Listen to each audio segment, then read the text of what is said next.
السلام علیکم۔ Class 8 chapter number 7 استقامت۔ ہم نے پچھلا چیپٹر رفاع عہد چیپٹر نمبر 6 پڑھا تھا۔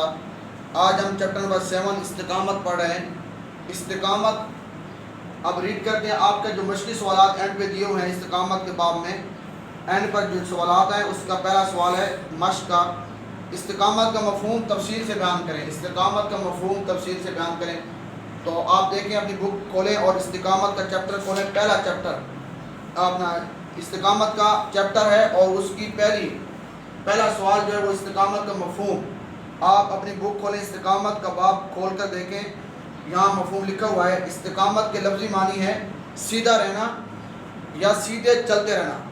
قرآن و سنت کے لحاظ سے اس کا مفہوم یہ ہے کہ جس بات کو حق مان لیا جائے اس پر قائم و دائم رہیں، اس پر ڈٹے رہیں۔ یہ ہے استقامت کا مفہوم، کہ جو بات آپ مانتے ہیں حق بات پر ڈٹ جانا۔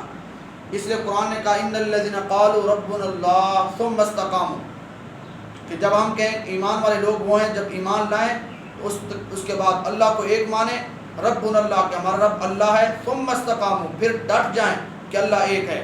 یہ ہے استقامت۔ تو استقامت حق بات کو مان کر اس پر ڈٹ جانا، اس پر قائم رہنا، یہ استقامت کا مفہوم ہے۔ یہ آپ انڈر لائن کر لیں۔ استقامت کا لفظی معنی ہے سیدھے رہنا، سیدھے راستے پر چلنا۔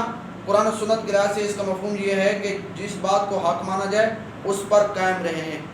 یہاں تک یہ اس کا مفہوم ہے۔ آگے کویشچن نمبر 2 ہے، قرآن نے کن باتوں پر استقامت کا حکم دیا؟ کویشچن نمبر 2 ہے، قرآن نے کن باتوں پر استقامت کا حکم دیا؟ آپ دیکھیں، اسی کی جہاں یہ بات ختم ہو رہی ہے نا، تفصیل جس کی استقامت کا مفہوم کی، اس کے آگے دیکھیں۔ جب مشکلات آئیں، جب دعوت و تبلیغ کا کام کریں، آگے مشکلات آئیں، مخالفتوں کا سامنا ہو، تکلیفیں دی جائیں، سب کچھ صبر سے برداشت کریں، حق سے منہ نہ موڑیں اور ثابت قدمی سے دین پر قائم رہیں۔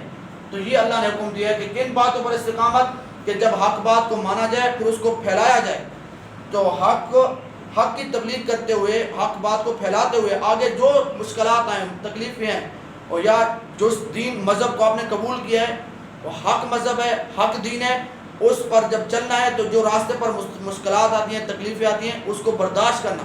تو یہ اللہ تبارک و تعالیٰ نے استقامت کا حکم دیا ہے ان باتوں پر، نیکی کے کام پر، اللہ رسول کے احکام کو پورا کرنے کے لیے، اللہ رسول کے احکام کو آگے پھیلانے کے لیے۔ تو جو مشکلات آتی ہیں اس پر صبر سے قائم رہنا، یہ ہے اس کا جواب۔ تو یہ آپ کی بک پہ دیا ہوا ہے کہ جب دعوت و تبلیغ کا کام کیا جائے، اللہ رسول کے احکام مانے جائیں یا منوانے کے لیے جو بھی مشکلات آئیں اس کو برداشت کرنا۔